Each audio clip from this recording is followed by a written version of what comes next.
Welcome to the Vol Bros. My name is Evan. This is my brother Ruston, and we are two Vol Bros who are actually bros in real life. And as always, we are very proud to be sponsored by the Uldawa Club. We thank them very much for their sponsorship. We are presented by the Uldawa Club. I was there today with Ruston and his son Cole. It was a lot of fun. I shot the best I've ever shot on the front nine there, and best round of my life actually. 37 on the front nine. I was super proud of that. Did not do as well in the back nine. Ended up shooting 86, but that's the lowest I've ever shot at the Uldawa Club, so I was pretty proud of that. We got a obviously, starting a series tonight in our show. Every year we always do a position previews series, and so that starts this evening. We're going to start with quarterbacks and running backs because fall camp starts this week. So I'm going to go through the comments real quick, and then we're going to dive right into the quarterbacks. Mississippi Vol said, good evening to all of you. Let's get it rolling by smashing that like and subscribe button. I think that's excellent advice. Welcome, Mississippi Vol. We're glad you're here. He said, I like the quiet confidence of our team. Love the leadership, too. I think they could have a really good season. Depth at linebacker is a concern, though. John, channel member, welcome, buddy. He said the puzzle starts taking shape this week, 100%. Jonathan, welcome, bud. He said, hello, Evan, Ruston, and chat family. I hope everyone has had a great weekend. Don't forget to tell your mom and them about the Vol Bros. I think that's excellent advice. Text a buddy about the Vol Bros. Also, if you like my hat, you too could own this. Look at that puff embroidery. Man, it looks so it's so thick. It's awesome. You too could own that hat by visiting thevolbros.com/shop. Let's see, Rhonda. There's a channel member. Good to have you, Rhonda. She said, good evening, Vol Bros. Seems like it's been a while. I know it's wild when we miss a show on Thursday. That week always feels extra long. Good evening, Vol Bros chat family. It's always great to be a Tennessee Vol. Amen. She used that go with alls emoji, channel member emoji. Matt, there's channel member. Welcome, buddy. He said, I'm getting excited with the season around the corner. It sure is. We're 5 weeks out. It's going to be here before we know it. Let's see here. Mississippi Vol said, looking forward to getting those practice reports this week. Yeah, for sure. Let's see. Matt says, great to be a Tennessee Vol. Absolutely. Elijah, there's a channel member. Welcome, buddy. He said, what's up, bros in chat? Good to have you, man. Oreo Puppy Dog said, hey, guys. Good to have you, buddy. John said it was Ruston being held hostage tonight. Yes, by a power company. Our power's been out for about 2.5 hours.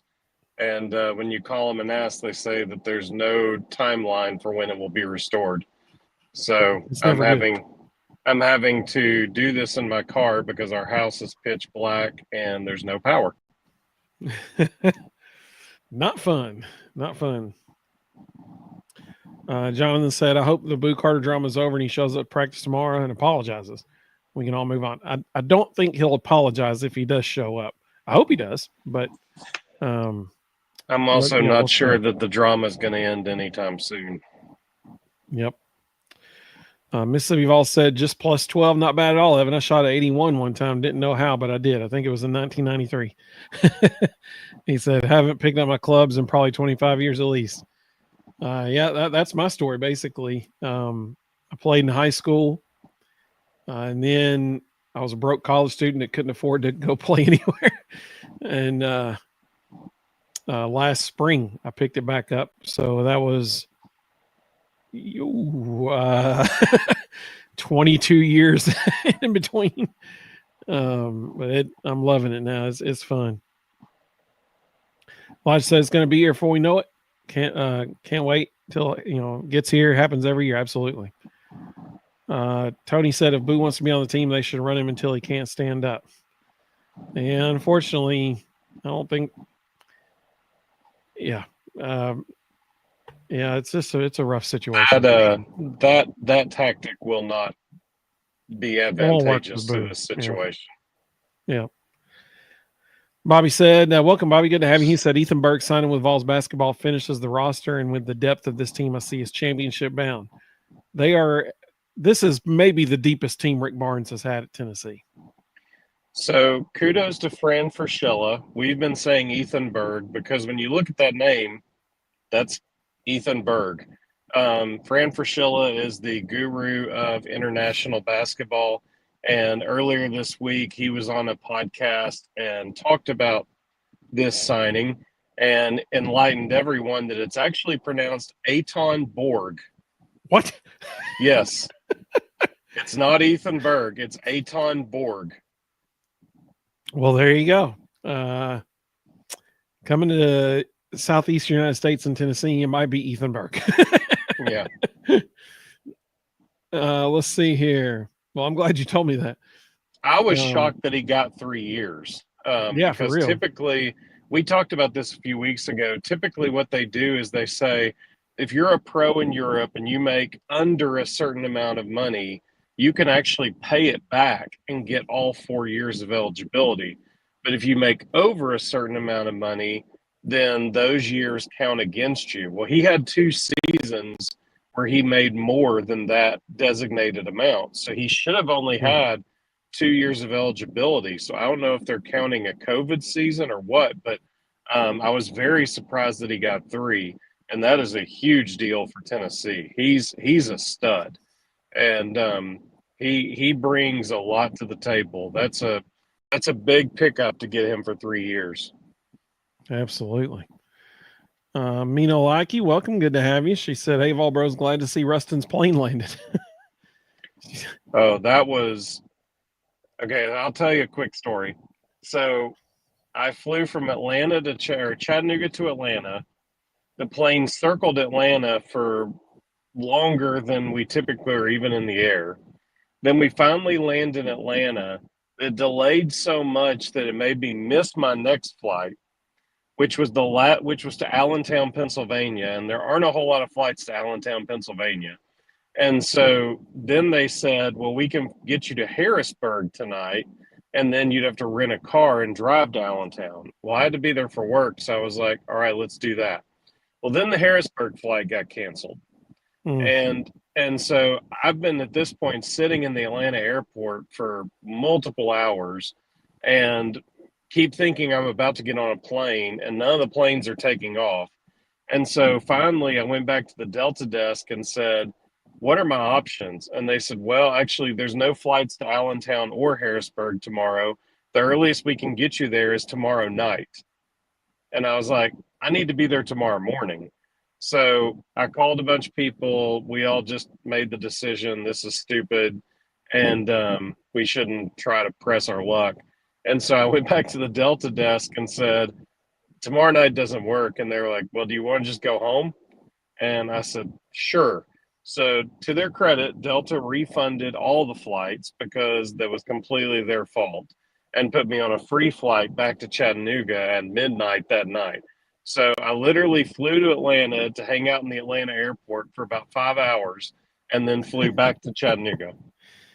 And got home at midnight. No, it was more like 1 because it was the midnight flight. It was the last flight into Chattanooga. Oh, gotcha. Fun times. Robert said, hopefully you can get your electricity back soon. I agree. Yeah. Jonathan said, Ruston has the worst luck with traveling and power outages. Yep. Matt, welcome, buddy. Good to have you. He said, bummer, Ruston. Maintenance not Stormy and Hickson tonight. So here's the thing. Yeah, it's got to be something that the electricians around here did, because there's no weather at all. Well, they must have blown something. So I live about 5 minutes away from Ruston, but we're actually on different power companies, even though we're only 5 minutes away from each other.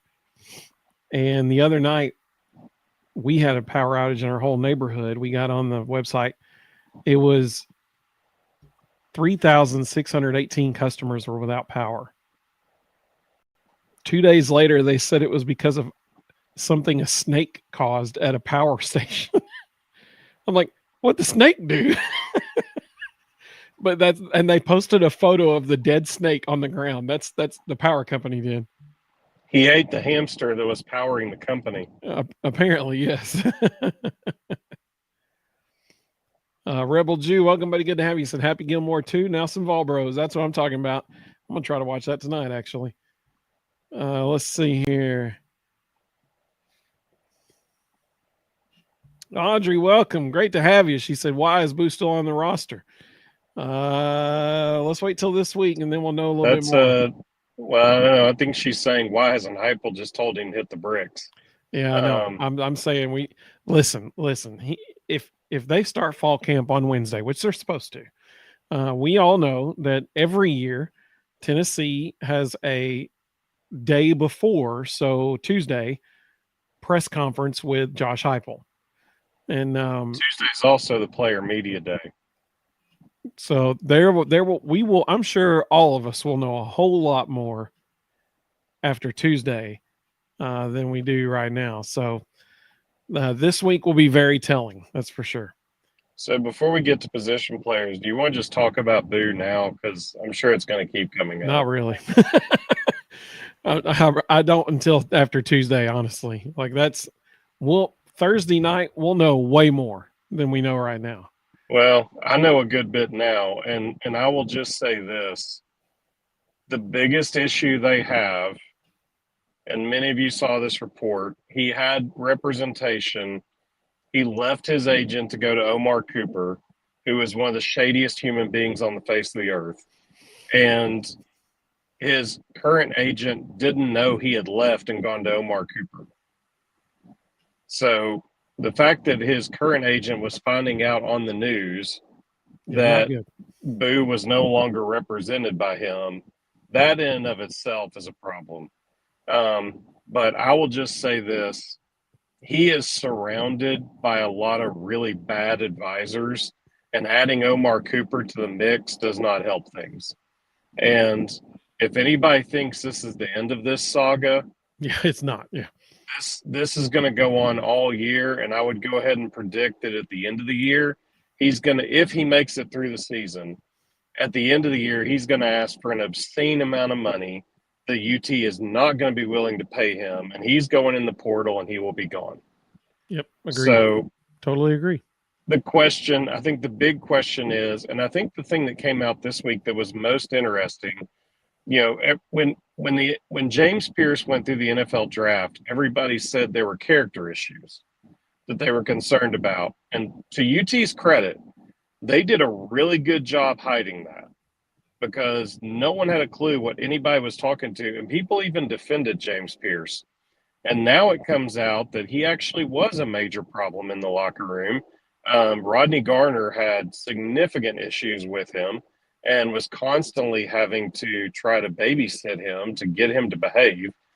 And the team got fed up with it. And it created a lot of locker room problems. And the reason that the leaders of the team are going to Boo and confronting him and going to Heupel and saying we don't want him is they don't want a repeat of James Pierce last year. Yeah. And it was interesting when that leaked out this week that, actually James Pierce was a problem. And it was even more interesting that the Falcons had their first scrimmage yesterday, and James Pierce had to be kicked out of practice because he kept getting in fights. So apparently, Tennessee did have an internal issue with him last year, and the players are going, we don't want to live this again. So it'll be interesting to see come Tuesday, is Boo at media day? And if he is, I would bet there have been some very strong expectations placed on him. If he's not, I would almost guarantee it's going to come out that it's going to be because the players went to Heupel and said, we don't want him. Yeah. To quote the famous Michael Scott, fool me once, shame on you. Fool me twice, strike three. That's how the players feel about it right now. Absolutely. Rhonda said, Ruston, you don't have much luck with flights. She said, if I fly, I'm checking with you to make sure I'm on a different one. Well, I fly a lot, and I would say out of every 10 flights I'm on, 8 of them go really well and have no problems. There's usually about 2 out of every 10 that end up being an issue. She said, you have the patience of Job. Mississippi Vol said, speaking of Gilmore, my son Eden was dedicated to the Vol Bros and then Sanford and Son afterwards. That's what I'm talking about. I appreciate it. That's good company. John said a couple years ago we lost power for about 2 hours because a squirrel shorted out something at the substation. Holy cow.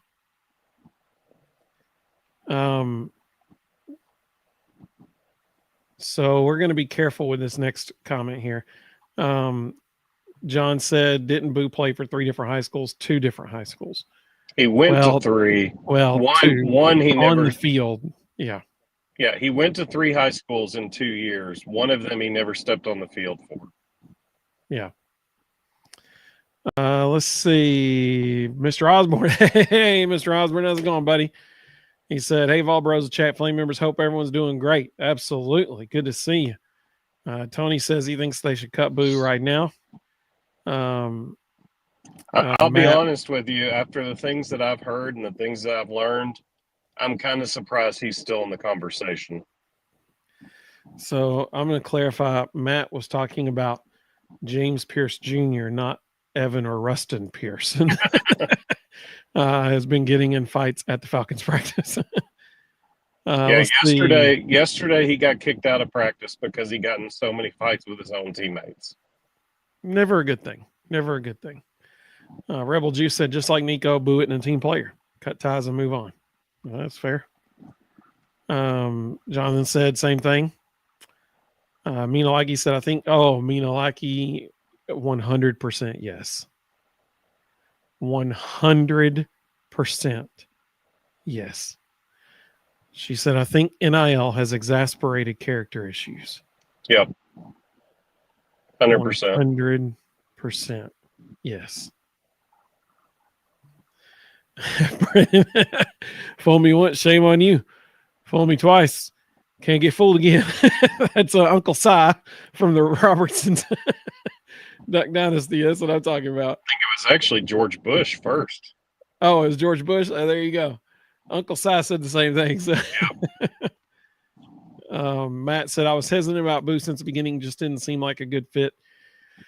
He just needs to surround himself with better advisors. He needs to be listening to better, more wise advice. For those of you who don't know who Omar Cooper is, if you watch the NBA draft, he is the agent who represents Ace Bailey. If you watch the NBA draft, they talked repeatedly in the first round about how Ace Bailey didn't work out for multiple teams because his agent told him not to force them not to pick him so he could end up at the team he wanted to play for. Okay.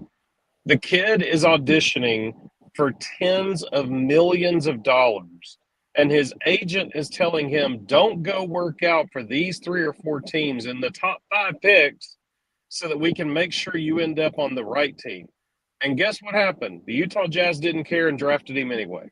So, and then they pitched a fit over the fact that he went to a team that he didn't want to go to. So Omar Cooper is just adding to the fuel. Like he is not a good person to have involved in this. Audrey said Boo is an excellent player, but has been an issue from day one. The players confronted him. He went silent. It's an awful look for the coaches because they cut Nico ASAP. Well, so they didn't cut Nico ASAP. Nico apparently and his dad were talking about this since December. And he stayed all the way through spring practice. Yeah. They were politicking for more money and the week before the playoff game. Yeah. Sam said Boo's just starting. Hey, welcome, Sam. Good to have you. He said Boo's starting his second year. Should be allowed some grace. With that being said, he's got a lot of growing to do. No doubt about it. Big Bird, that's a great name. The I'm not problem sure if that is copyrighted yet or not, though. the problem is he's not going to grow so long as he's surrounded by people giving him bad information. Like it's just going to keep happening. Yeah. Big Bird said Boo just seems like a guy that's bad for the locker room. He is right now. Hopefully that'll change. Matt said I had an issue with Delta a couple weeks ago in the Chattanooga airport. Thought fast and switch flights and still made my connection in Atlanta. Flying these days is not dependable. Yeah, you're right. No, it is not. Let's see. So, with all that being said, let's talk about some quarterbacks because we got position previews going on. I mean, listen, are there 5 quarterbacks on the roster? Yes, there are. Really, are there just three? Also, yes, there's really just three. um, if we ever get to, I think Mr. If 4 Norris, and 5 come into the yeah, conversation, the season is over. yeah, for real. So it's a 3-dog race, quite frankly. You got Joey Aguilar, who I believe is going to be wearing number 6 this year. You got Jake Merklinger, which this will be his second year in the program. And really, when you think about it, he has been in Knoxville since January of 2024. So he's been there a long time. So this isn't all brand new stuff to him. And then you've also got George McIntyre. So you got Joey Aguilar wearing number 6. You got Jake Merklinger. I don't know why I'm talking about their numbers, but Jake Merklinger wearing number 12. Because everybody changed numbers this year, so for you real, got to relearn everything. Yeah, Peyton Lewis is number 2 now. Shout out to Deshaun Bishop for keeping the same number. And then, George McIntyre, true freshman, been there since January. So he's got several months under his belt. He'll be wearing number 15. So of those guys, what do you think about the quarterback position, Russ? So I'll break down all 3 of them because I'm still not sold that we have a starting quarterback. Joey Aguilar has all the tools to be very good, but he also has a strong propensity to make bad throws into windows that balls should not be thrown into. And until they get him to stop doing that and take care of the ball, he is 100% a liability. And I will die on that hill. I need to see him do something different.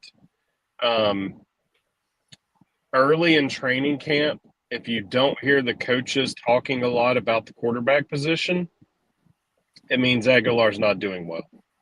And they've got a competition on their hand. Like, they want him to win this job so that they can solidify it and move forward and get ready for Syracuse. But I'm telling y'all, I don't see a guy who's going to be successful in the SEC. And it doesn't matter how many dinners you buy for your offensive linemen. It doesn't matter how many speaking events and community service events you do. If you throw the ball to the other team, you will not be on the field for very long. So you can be the best leader and the nicest guy on the face of the earth. If you don't produce when the lights come on, you will not play. And I'm still not sold that Jake Merklinger isn't the front runner for this job. Merk has a above average arm. He's a very good runner, and he knows the best runner of the 3 of them. Yeah. He knows the playbook inside and out, so he has a shorter learning curve. And he spent the entire summer with the receivers. So, and no other quarterback did. So he's got a chemistry there that if you're running 7-on-7 or you're running routes against, one-on-ones, whatever it is in practice, and you've got a chemistry with the receivers that the guy you're competing with doesn't, that makes a difference. And I will say this too. I think George McIntyre has a shot to win this job. He has the biggest arm of the 3. I think from an X's and O's perspective, he might be the smartest of the 3. And he actually runs pretty well for a guy his size. He can pull it down and take off and get a few yards. So I think this is a wide open competition.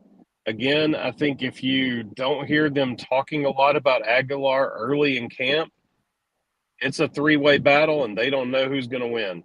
And I would not be surprised at all if those first 3 games we see a quarterback rotation.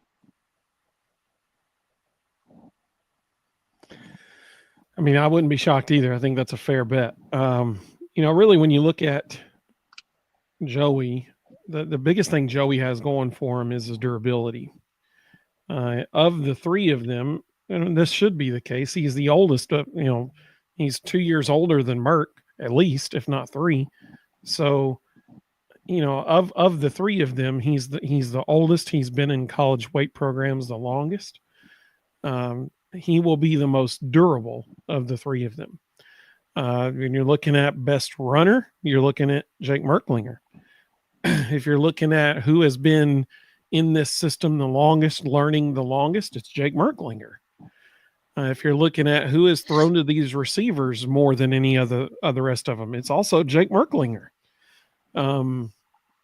If you're looking at who is probably just the most physically gifted of the three of them, it's George McIntyre. If you're looking at who might be the least durable among them, it's also probably George McIntyre. It's a really interesting scenario that they've got, and I'm going to go back to what Reed Carringer said. Oh gosh, probably almost over 2 months, maybe 3 months ago now. Here's the deal. If just one of them can hit 2, if we're getting greedy, 3 downfield passes a game, that's 14 to 21 points a game right there. For the last several years, I think all Vol Nation is tired of seeing wide receivers running wide open down the field behind the other team's secondary, and we can't hit them. We consistently overthrow them or whatever. And I mean, Hendon was phenomenal at hitting the downfield pass.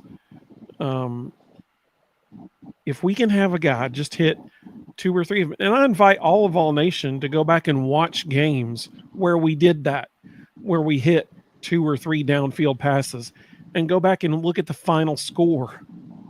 They were all blowouts. I'm thinking of Vanderbilt last year. We actually hit 2 or 3 big time plays downfield. 2 of them were to Dante Thornton Jr. And look what happened.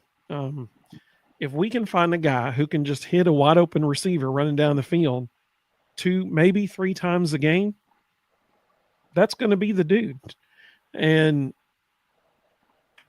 deservedly so. I'm not Josh Heupel, but I would venture to guess. So if we start this Wednesday, Friday is August the 1st. That means the following Friday would be the 8th. The following, and then you have 9th, 10th, 11th. So 2.5 weeks into practice, and you'd have 2.5 weeks left before really 2 weeks left, and then game preparation week. I'm sure Josh Heupel would absolutely love for one of those 3 guys to set himself apart by August the 11th. Sure. Will that happen? I doubt it. I mean, unless somebody just really steps up and is like, okay, this is going to be how it's going to be done. I'm taking over. That'd be amazing, and I would love that. Unfortunately, I'm with Ruston. I would not shock me to see more than one quarterback playing in the first game of the year. And let's be honest, Syracuse is. I mean, they're decent. Like they're not good, but they're not bad either. They're replacing a lot. If there was a good time to schedule them, it's this game. Right. So should Tennessee win that? Absolutely. Do you want to be trying to figure out who's going to be playing quarterback that week and that during the game? No, you really don't. So hopefully they can figure it out by August 11th. If not, hopefully by August 18th. And you have at least 1 week before game prep starts where that dude is running with the ones and they're building chemistry. Some of the comments that came through, Mississippi Vol agreed with you. He said Boo's advisor are holding him back. Like he said, these kids are given a whole new slate of hurdles, and she's exactly right with the dollar signs there for those watch or listening to the audio version of this. Mississippi Vol said, yeah, everybody's switching numbers. He's like, correct. Mr. Matthews switched from number 10 to number 4. Audrey said a lot of people were asking for more money because 12 games of the regular season was over. Sounds like Boo's been checked out too. There's really no difference at all. I'll be honest, there's not a lot of difference in the situations. I think the biggest difference is Nico had one person telling him what to do, and he's always going to do what that individual tells him to do. Boo is surrounded by a lot of really bad advice. Rebel G said, sounds like Vols might be missing a locker room leader, at least till the quarterback position's figured out. That might stop stuff like Nico and Boo. So last year, yes, they were. Not this year. Miles Kitzelman, Bryson Eason, and Arion Carter, Jeremiah T-Lander, they have all stepped up as very vocal in the locker room. Yeah. Which is why we all know about this, because they went to Heupel and said, this is enough, in regards to Boo. It's interesting that, that leadership council is actually comprised of more defensive players than offensive. And that's the group that was going saying, we're done with him. So his own teammates on his side of the ball were the ones actively saying, move on. Jonathan said, I think the quarterbacks will be fine this year. I trust our quarterback coaches will have them ready to go this season. That's a fair point. They got plenty of wise quarterback gurus helping them. He said, I saw most of Aguilar's interceptions were when his team was behind. Sam, welcome, buddy. So I'll respond to that after you read Sam's about he statted all of Aguilar's interceptions last year. So Sam said every interception he threw last year was trailing. His team was trailing in the game by an average of 10 points. It was his last year at App State, and he knew he had an awful defense, so he took risks. Okay. So a couple of things. Number one, he threw 24 interceptions in 2 years. So, is it possible that, last year he took some risks? Sure. But I'm going to tell you right now, a Power 4 Division I football coach doesn't care what the score is and doesn't care what the scenario is. You don't take risks. And what I saw more than anything was it wasn't so much, especially 2 years ago, it wasn't so much the interceptions he was throwing were risky. It was his technique doing it. He is terrible throwing when he is off platform. If he's standing still in the pocket, able to gather and deliver a good ball, he can throw a good ball. But where he gets in trouble is when he tries to throw off the run and when he tries to throw balls into windows they don't belong in. And you can be the best processor of information on the face of the earth. If you don't throw the ball at the right time into the right window, especially against SEC defensive backs, you're throwing interceptions. And he threw 24 in 2 years against Sunbelt DBs. So, again, I hope he's successful. I hope they fix him. But I would also remind everybody he was their fifth choice. Fifth. Yeah. There were 4 other guys they offered before him. And if any of those 4 had said yes, he never would have been in the conversation. So I got to see him do it live in order to believe he can do it. That's fair. I don't trust the video I've seen. Audrey said these players have multiple people in the athletic department that are counselors. Players have massive amount of resources for every possible need they may have. You're right. Tony said we also don't know if Merck is a turnover machine because we haven't seen him, in meaningful minutes, and that's fair too. He said if Aguilar doesn't start, I would go with George McIntyre. I don't know. You got to feel like Merck has a competitive advantage right now over the other two. Sure. Just because of the amount of time he has been in this system. Let's see. Sam said with revenue sharing and true NIL, extra monies are going to come by generating commercial appeal. Someone needs to tell Boo you don't create this by alienating yourself from the fans. Yeah, absolutely. That's a very fair point. Okay, our power just came on, so I'm going to jump off for a second and go join on an actual computer. Okay. I'll finish going through the comments, and then probably by the time I'm done, you'll be back on, and we'll do the running backs. Okay. All right. Let's see. I have a different banner for such a time as this, for when it's a one person or a one camera feed. So now we've still got our sponsors on the screen. How about that? See? Ta-da. Oh, yeah. We're part of the Believe Entertainment Network, too. I forgot to mention that earlier. We're very proud to be representatives of the University of Tennessee on Believe Entertainment Network. Tony said Heupel will fix Aguilar. Joey can hit the deep ball. Hope so. He's just got to hit 2 or 3 a game. Sam said he's not going to throw near as many picks in Heupel's system with a good defense behind him. Everyone says how Aguilar processes quick and can hit the deep ball.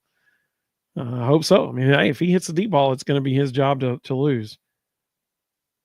Todd, welcome, buddy. He said solid assessment on all 3.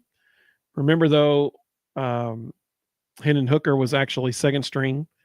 And Joe Milton had to get hurt for us to see Hendon. You're exactly right. And I mean, you never know. You never know who starts game 1 may not end up being the guy. Absolutely. Robert said they said Merck was competitive with that quarterback that left in the spring. That's good to know. Rhonda, ooh, good question, Rhonda. Rhonda, I'm gonna save your question, and I'm gonna come back to that one for you right before we get to running backs. Tony said Heupel doesn't like to rotate quarterbacks. You're exactly right. He doesn't. Herb said, who do you see starting at running back? So we'll get to that here in just a second. I think Ruston and I'll actually have different answers on that. Backflip Spaghetti said, howdy, y'all. Hey, good to see you, buddy. He said, I admit I'm experiencing some preseason anxiety. Just trying to set back and wait for game 1 and see what happens. Yeah, I totally understand, buddy. Man, it's so close now. It's so close. So Backflip Spaghetti said he's going to be Deshaun Bishop. Jonathan said he thinks it's going to be Star Thomas. If I had to guess, I would say Deshaun Bishop. Ruston, somebody just asked, who do you think will be the starting running back? I said, we'll get to that in a minute, but now everybody's talking about it, so I'm just talking.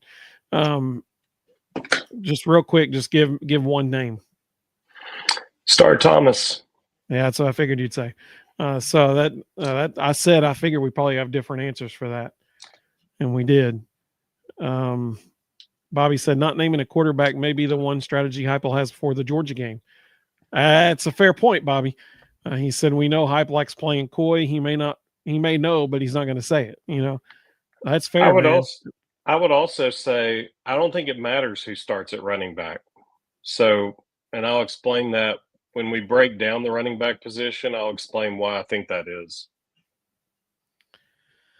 Audrey said that's accurate about Nico. There's a difference in that Nico situation was outed by a reporter. Booth situation has trickled out. Both went ghost silent, and that is what cost Nico his spot. Mr. Osborne said, as far as talent, like which quarterback is the most talented, that would be George McIntyre, and I believe that's very definitive. Yeah, for he's sure. Definitely got the most raw, pure talent of them. Rebel G said, whatever quarterback beats Georgia, that's our guy. I like it. That's good. Problem is, we got to figure out who that is before the game starts. Jonathan said, welcome back. And Backflip Spaghetti said, Ruston like the Flash. He said, that was quick. So somebody asked a really good question here. Rhonda said, how would all this work with the quarterbacks with Faison Brandon coming? So in most Power 4 scenarios, you want to get a stud every 2 years. You want to stockpile quarterbacks with 2 years in between them. So with George McIntyre being a freshman this year, and I think he'll probably be in the mix, they won't be able to redshirt him. When Faison comes in, they'll redshirt him to get 2 years between he and McIntyre. It'll be interesting to see, and a lot of it will be determined by how this thing plays out. But if George McIntyre ends up being a factor in this quarterback rotation this year, you have to think Merklinger leaves next year. Agreed. So it's going to be interesting to see all this play out. And if Merk leaves and Aguilar's gone after this year. Then next year, McIntyre is the starter and Faison's the backup. So all of a sudden he's in the 2 deep. So it's gonna be real important to see how this plays out. And ideally, I mean, I hate to say it, but it would be great if Merck could win the job. Because at the end of the year, Aguilar leaves. Next year, he and McIntyre compete. You got 2 good options there, and Faison can redshirt. Yeah, absolutely. Like you said, so is there a media leak about the info with Boo? No, It's just people. Boo's talk. mom did a job, good enough job of that herself on the Twitter. Yeah. Let's see. Other comments came through there. Audrey said, "Sorry for my delayed responses. Just got back from Disney World yesterday." Hey, that's what I'm talking about. She said, "I'm trying to eat a cookie from Gideon's." Gideon's has some good cookies. That's in Disney Springs. She said, "I'm topping with melted chocolate on my fingers." So they have all of their the cookie is like covered in chocolate chips all over it. I mean, it's like nothing but chocolate chips on the outside of the cookie. So that's what she's talking about. Let us know your review of that, Audrey. Tell me if you like that cookie. Mr. Osborne said, "Do you like the new Fantastic Four movie, Evan? What are your thoughts on it?" Great question. It was fantastic, no pun intended. It is my favorite Marvel movie since Endgame. It is the most family friendly movie they've probably ever made since the original Avengers. It is so good. It is so good.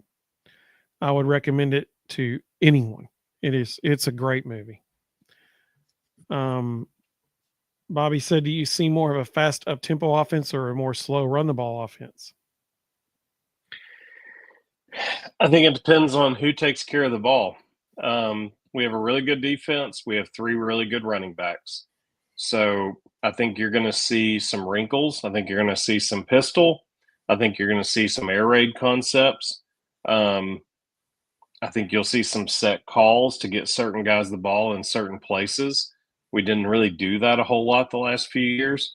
And I think a lot of that will be dictated by who wins the quarterback job and how well they manage the ball.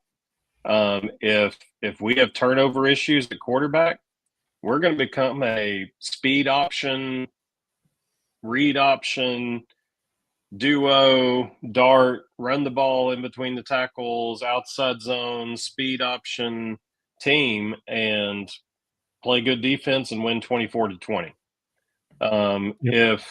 If we have a quarterback step forward and show that they can run the offense the way they want to run it, then we will play up tempo, but they got to take care of the ball. At the end of the day, Josh Heupel is not going to lose games because the quarterback won't take care of the ball. He will dictate them taking care of the ball through play calling if he has to. Absolutely. Mina Lackey, she said, was Robert Downey Jr. Dr. Doom in the movie? Okay, so I'm going to go ahead and let everybody in a spoiler alert here. If you don't want to hear what I'm about to say, you may want to mute for like 10 seconds and then unmute. But I'll go ahead and give everybody a warning now. I can neither confirm nor deny that there is a Dr. Doom appearance in a post-credit scene. However, you strategically cannot see his face. So if he appears at all. So if we don't know who it was underneath the hood in that, if he even shows up at all. Let's see. Matt said, "I think 27, 28 are going to be great years to be of all." Absolutely, man. It already is, right? I think it already is. Let's worry about 25. Tony said, "If Merck does leave, you have to go to the portal and get another quarterback." Agreed. He said, "You can't play a season with 2 scholarship quarterbacks." Absolutely. Like we saw that this year, right? You can't play Division I football, especially in the SEC, with only 2 scholarship quarterbacks. The hard part is you got to go find somebody who's willing to come in and compete, but is okay with not winning the job. Exactly, because they understand they're probably not going to win that job. That's a hard person to find. Absolutely. Mississippi Vol said chocolate chip my favorite, and Audrey said I'm the cookie monster with these half-pound lumps of deliciousness. They are big cookies. They're good. They're very good. Gideon's Bakehouse in Disney Springs. Mina, like you said, what was your favorite Marvel movie before Endgame? Oh man, Winter Soldier was really good. That was a really good movie.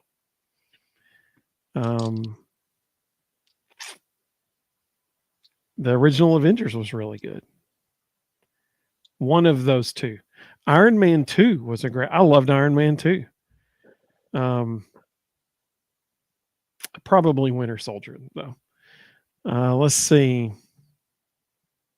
Jonathan said we may turn into a service academy team, be triple option. Matt said I'm with Ruston. Hype will make some changes this year in his offense. In my opinion, he has to. So you jokingly say that, but don't forget, App State is a zone read triple option offense. That's what they run. So if we have to relegate ourselves to being inside outside zone, zone read, speed option, duo, dart, run all the speed option stuff, that's something Joey Aguilar actually can do and has done for the last 2 years. So don't be surprised if you see a lot of that integrated into what we're doing. Like I said, I know for a fact we're going to see pistol. There's some pistol stuff that's already been put in.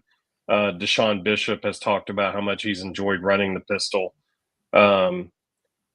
We brought in Seth Littrell. Seth Littrell is not going to show up and sit and twiddle his thumbs. He's going to integrate air raid concepts into what we do. Like, he's not going to just sit around and go, hey, it might be fun if we did this. He's going to say, hey, we need to do this. So you'll see shallow cross, you'll see mesh, you'll see Popeye. There will be set calls where they're like, hey, we're sick of watching Mike Matthews, not quite sure what route to run, so we're going to call it for him this time and make sure he runs the deep post. Or the Staley kid. Like, they're not going to let Chris Brazel, like, they're not going to let these guys just go out there and read defenses and run anymore. They're going to start making them understand route trees and get into routes and get them balls in places where we want them to have the ball. Backflip Spaghetti, when in reference to the 27 and 28 years, he's like, we could all be zombies by then. Let's go 25, 26. I don't expect us to be zombies, but Mr. Osborne liked my answer. He said, you have a future in politics. my unanswer answer. I like how Rustin let Mina like you that no, she can unmute now. That was good. Let's see here. Herb asked about the basketball team. Well, we're doing position previews on this show. We will get to basketball. I want to have Chris Dortch on to talk about basketball. Yeah. Audrey said I wore my GBO hat and got a lot of GBOs and also comments from Georgia and Florida fans. That's what I'm talking about, Audrey. Audrey won a free hat because she is a watch party fan member. And at our baseball game watch party, we always give away free merch at our watch party events. There's 3 of them a year, at least 3 of them a year, I should say. And she won the very first ever giveaway of a GBO hat. So that's what I'm talking about, Audrey. Sam said it's almost a guarantee that they start slower and more conservative and try to ramp up the speed. Probably. That's a fair point. Rory said, no, they don't. I'm not sure what he's talking about. Maybe you could become a triple option. I'm not sure. I'm sorry, Rory. I'm trying to catch up. That was 3 minutes ago when he said that. Bobby asked about Ethan Berg starting at shooting guard, or Rory said Appalachian State doesn't run a triple option offense. Well, not a true triple, but they have lots of triple concepts integrated. I literally know App State's offensive coordinator. They have a lot of triple concepts integrated into what they do. And that's not what you said either. You said, I know, quote, They run a speed option offense, is what you said. Yeah. Let's see. Matt said he's excited to see us run the pistol. Absolutely. Tony said, I don't care about being fast paced. Just try to average 30 points. Let's see. Sam said Seth Luttrell may be Seth Luttrell may be the biggest addition that not many people are talking about. Yeah, don't discount Landry Jones either. Heupel wanted Landry is where the pistol's coming from. Landry was with the Steelers. They ran a lot of pistol stuff when he was there. Heupel trusts him. He coached him. So Landry Jones has a very, very big voice in that quarterback room.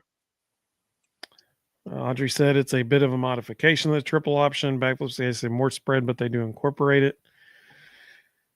Sam said, Ruston, how could Seth have been the problem at Oklahoma and be the solution for us? Because he was coaching with an idiot at Oklahoma who needs to be a defensive coordinator and not a head coach. If you go back and watch a year ago, I said on here that Seth Littrell and Brent Venables could not coexist and that there were going to be problems because Brent Venables is a defensive guy first and Seth Littrell is a true air raid, let's throw it 60 times a game guy. Those two things do not go together. The entire time Seth Littrell's play calling, Brent Venables, I guarantee you, is in his ear going, hey, let's slow it down. Hey, let's run the ball. Hey, we need to bleed the clock here. And that is not Seth Littrell's thought process. So, so Seth Littrell was a Mike Leach disciple. Imagine a defensive coordinator telling Mike Leach, hey, I need you to slow it down and run the ball some. That ain't happening. So, when you've got a head coach in Brent Venables who is just a glorified defensive coordinator, he's not going to have an air raid guy running the way they want. And that's why Littrell got fired. He and Venables do not get along at all. And that was a train wreck from the start. They're apparently friends off the field, which is how he got the job. But they clashed constantly on the field. And so Seth Littrell is a really good ad. Landry Jones is a really good ad. I was happy to see Heupel go get both those guys because it quickly told me he is going to be willing to integrate ideas that need to be integrated, and he can't just keep running the Art Briles system anymore. Like he's got to add some wrinkles. Sam said the problem in Oklahoma was over 5 injured offensive linemen and over 5 injured receivers. That didn't help. He also had 6 of his best receivers hurt. And Audrey said Oklahoma's offense was one big injury report. Yeah. And but John I guarantee you, if we had audio of Brent Venables and Seth Littrell on those headsets, it would not be safe for work. Because when you've got an air raid guy and a defensive-minded head coach, that does not go together. Yeah. Mississippi all said, I'm looking forward to seeing all the new wrinkles being put in. Hopefully we won't go 4 to 5 games in a row without scoring a point in the first half. Yeah, for sure. Papa J, welcome, buddy. He said, I just hope Hype will get the lead early and keep at it and not just trust your defense. So basically, don't do what we did at Arkansas. That's basically a lot of that's going to be dictated by quarterback play. Yep, 100%. Absolutely. Oh, Will. Welcome, Will. Good to have you, buddy. How many teams do you think have a legit shot at the national championship? 2? Yeah. Maybe 3. Your Buckeyes, Texas, and Georgia. Those are the 3. Yeah, the 3 with the biggest payrolls. Yep. There's a direct correlation. Hey, Will, you'll be proud of me, man. I shot the best round I've ever shot today. On the front nine, I was 2 over. That's it. So I was pretty proud of that. Will said he was thinking 5 to 6 teams. Nah. Nah. Look at the NIL budgets of those three we just mentioned, and then look how far it drops before you get to 4 and 5. Those three are spending millions more than the next group of schools. So we've talked about, we're an hour in and we hadn't gotten to running backs yet. So let's do running backs. Ruston, I mean, let's be honest. There's three dudes that are going to see the field the majority of the time. Yeah. I do think there will be a fourth guy who gets on the field. I'll say this. Justin Baker, who was a true freshman from Buford High School.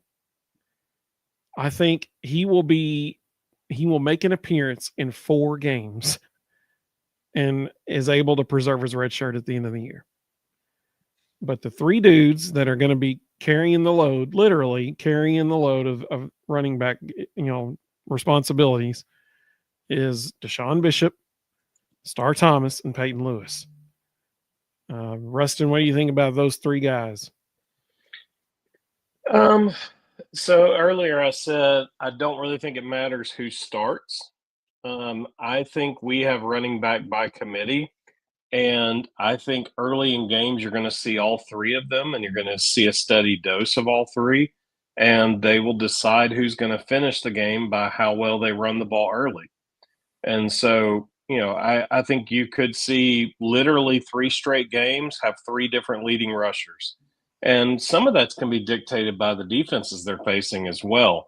If teams try to do like they did last year with Dylan Sampson and give a wide berth and try to force us to run the ball, well, that plays to Deshaun Bishop's skill sets. That plays to Peyton Lewis's skill sets because they can get downhill in a hurry and go run people over.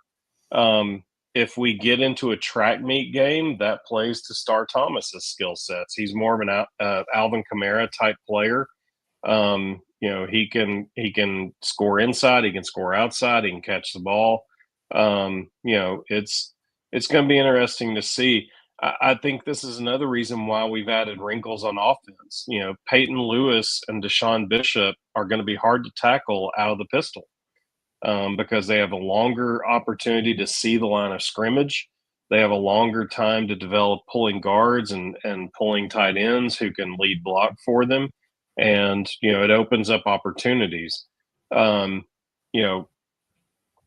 Thomas can literally be a 3-down back. He can do anything. So I think a lot of it's going to be dictated by play calling. It's going to be dictated by what the defense gives us. And I think we'll see all three of them pretty consistently every first half of every game. And then the second half will get shortened down based on, how they run the ball in the first half. Absolutely. The good news is I think I can safely say this. Tennessee has the most underrated the most underrated running back room in the SEC. People are talking about how, man, you lose Dylan Sampson. He had literally a generational type season last year because he broke a 95-year-old rushing record. Once in a century type season last year, literally. And people say, how can you lose that much production and feel confident in your running back room? Because they got 3 dudes back there right now, man.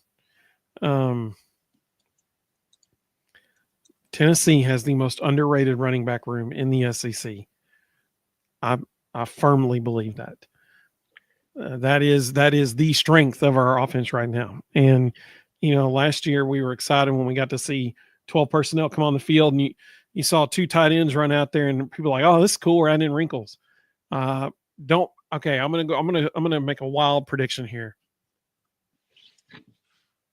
At some point, weeks 1 and 2, at some point, we will see 2 running backs on the field at the same time on either side of whoever's at quarterback in the shotgun. For the sole purpose of just giving Georgia something else to think about. So I'm calling it now. At some point, weeks 1 or 2, you will see 2 running backs on the field at the same time, lined up on either side of the quarterback. Just to give Georgia something else to think about. We had that is a room that Tennessee fans can be excited about. Some of the go ahead. You mentioned Justin Baker. The one that I'm most intrigued about seeing how he develops is Dwayne Morris. And where that gets real interesting is he's also Boo Carter's cousin. So it'll be interesting to see. Dwayne's a player. Dwayne reminds me a lot of Deshaun Bishop. He could show some flash early. So I'm curious to see how all this stuff with Boo spills over onto him. So Justin Baker's a great player. The best thing could happen is both of them to redshirt. But if we have an injury and one of them has to play, it'll be interesting to see which one it is. Yeah, for sure. Will said Penn State's supposed to be the Big Ten champ this year. Yeah, well, we'll see that when that happens. I'll believe when I see it, kind of thing. Yeah. Sam said they need a running back by committee approach. Samson got ran into the ground by the end of the year. He had 101 more carries than any running back in the Heupel era. I'd say that's a direct result of the lack of trust in the quarterback position. So it's also probably directly correlated to the Rick Barnes quote about Chaz Lanier. We're paying you to shoot the ball. Yeah. He was the highest NIL guy on the offense. So, we're paying you to run the ball, dude. You're going to run the ball. Backflip Spaghetti asked a good question. He said, how many games before separation starts to show in the amount of carries that the running backs get? I'm going to say 2, because by week 3, when Georgia comes to town, we're going to see who they trust the most to run the ball. I don't think so. I think it's going to be all 3 of them in the first half of every game. I don't think they want a starting running back. They don't want another Dylan Sampson situation. They want 3 guys they can trust and divide the carries out and touches out and script plays based on who's back there. I don't. What, if somebody starts dropping the ball and fumbling the football, that rotation is going to shrink real quick. Yeah. Let's see. Jonathan said, I'm excited to see Peyton Lewis this season. He's a beast. He sure is. He's going to have a big year.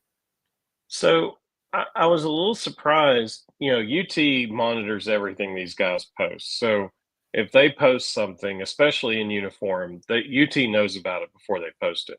So Deshaun Bishop has added about 10 to 15 pounds of muscle and posted it today, showed his picture in uniform. Peyton Lewis hasn't done that yet, which was interesting to me. I would have thought that if Peyton had grown a ton, we'd be hearing about it. So I'll be curious to see what he looks like. We'll find out this week. Yeah. Tony said, I think Bishop will start. Absolutely. Big Orange, welcome, buddy. Good to have you. You're just going to skip right over that baseball comment? Yep. Because it's 10:08 and we're still, we're trying to get through the football stuff now. Yeah. Matt said, major running back competition this year. It will make them all better for sure. And they should all embrace it because they, the best thing to them, the best thing that could happen to all 3 of them is they get to share the load for a couple of years and not so much start Thomas, but the other 2. And then they go to the NFL and they don't have a lot of wear and tear.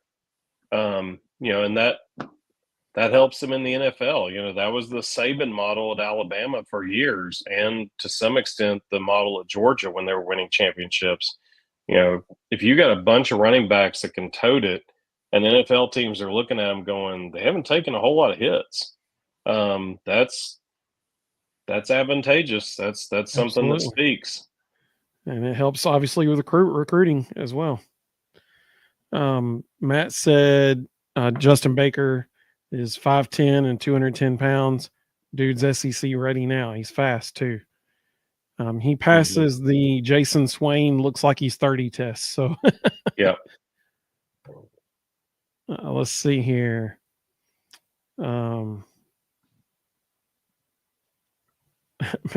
Matt said Bishop is jacked up. He put on some muscle, that's for sure. No doubt about it. Backflip Spaghetti said, "I love the running back by committee scenario." Will said, "Speaking of Dylan Sampson, he's tearing it up here in Cleveland Browns training camp. Judkins can't practice because of domestic abuse charges." Yep. Yeah, hopefully Dylan, he continues to tear it up. The he dude has is no dynamic. competition. Yeah, dude is dynamic, especially catching the ball out of the backfield. So you will love him up there. They drafted he and Quinshawn so close to each other because they were going to play both of them, and a lot of people thought they were 1 and 2 on the depth chart. And now with Quinshawn out, I mean, they've still got Jerome Ford, but he's extremely injury prone. So it's pretty much Dylan. Like, he's all they got. Sam said Deshaun Bishop the bruiser, Peyton Lewis the lightning, and Star Thomas the scorer. There you go. Let's see. Carl, welcome, buddy. Good to have you. He said, "Great show. I'm not concerned with the running backs. Excited to see what they can do." I totally agree, man. Yeah. When you think about any position on Tennessee's offense right now, the one that has the most depth for sure is running back. And the other position on the offensive side of the ball that you got to feel really good about is tight end. Those two position groups are going to be fantastic to watch this year. And we'll get to tight ends and wide receivers on Thursday night. Yeah. If we had to rank every position group on both sides of the ball, I would have running back second overall. You have defensive line number 1? Yeah. Yep. Yeah, we're loaded there. That's like a pro day tryout every time they walk out to practice. I like it. I mean, if you're a Tennessee fan, like I said, easily the most underrated running back group in the SEC right now is Tennessee. Everybody's talking about, oh, they lost so much production. Yeah, they sure did. The good news is they got 3 dudes back there that are going to be every bit as productive this year. Every bit as productive. Let's see. Will agreed with you, and Matt said D-line number 1, easy for sure. Yep. So here's our game plan. This Thursday, we'll talk about wide receivers and tight ends.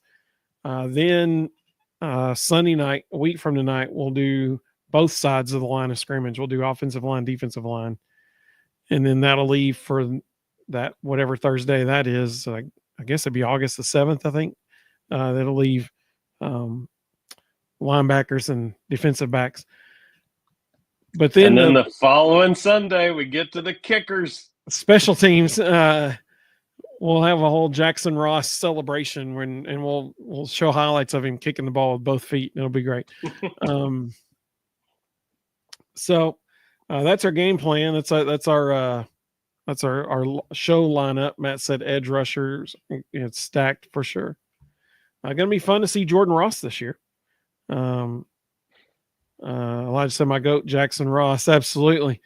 We got 2 J Rosses on the team. One uses both feet to kick the ball. The other uses both feet to kill quarterbacks, to attack quarterbacks. That's a very different foot usage. One, ambipedal? Isn't that what it was? Yep. Yeah. Ambipedal punter. That's what I'm talking about. Will said, did that tip help you with your driver, Evan? Shooting 2 over something was definitely clicking for you. Yeah, well, so one thing was I got a new driver. My old driver was made in 2001. My new one it's a Titleist TSI-1. It was made in 2021. Apparently that 20 years was a big difference in technology because the Titleist one I have now is way more forgiving than the one I was using. Way more forgiving. But yeah, my main thing now is I'm trying to keep my head behind the ball when my body moves, through it, like you were talking about. So it was working well today. I was really pumped with it. It was good. Trying to just stay out of hazards and stuff like that, and made all the difference in the world. If you want a good know. laugh, before we get to special teams, one of the special team starters we'll talk about is Bennett Brady. He's going to be the long snapper. If you just want a good laugh, go check out his bio photo on utsports.com. Apparently he's 12. Well, here, I'll pull it up right now. What did you say his name was? Bennett Brady. He's number 48. Number 48. Oh, gosh. See? Bennett, we would love to have you on our show, buddy. Let's see here. I'll share my screen so everybody can. So this is one of our. This is our starting long snapper. Extraordinaire here. Oh, hang on. I'll try to zoom in. Yeah, Swain always talks about if they're 18 but look 30, we want all of them. This kid is literally the exact opposite. He's 21 and looks 12. Yeah. Bennett, we're looking forward to seeing you play, buddy. that kid right there, that picture, that's the reason they have you can't hit the snapper rule in college football. They were defending that kid.